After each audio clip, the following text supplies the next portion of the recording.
Sot neve duhet pyesim veten, problemin e lirisë a e kemi jashtë vetit apo me vetin?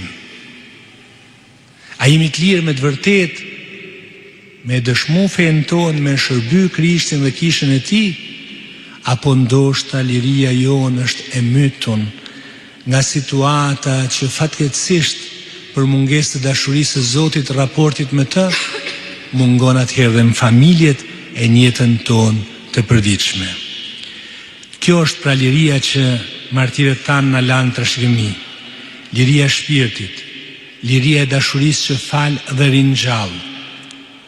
Për këtë arsye që plot fisnikëri që ndron para nesh figura e shndritur dhe e lirë, pa komplekse, e Don Simon Jubanit, meshtari që pikrisht me 4 nëntor 35 vjet më parë kremtoi meshën e parë.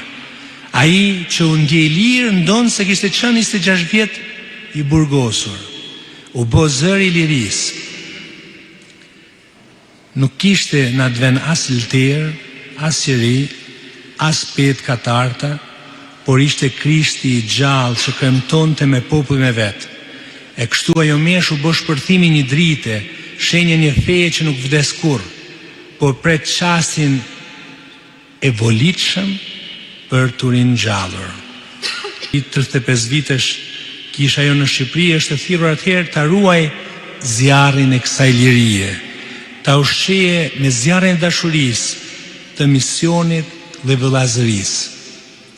Dashur vëllezër e motra, ky kremtim atëherë nuk është thjesht një kujtim i të kaluarës, është thirrje për të tashmen, për të ardhmen, për të rit tanë, që në kërkim të një lirie imagjinare e shohin të lehtë rrugën për ta braktisur këtë vend.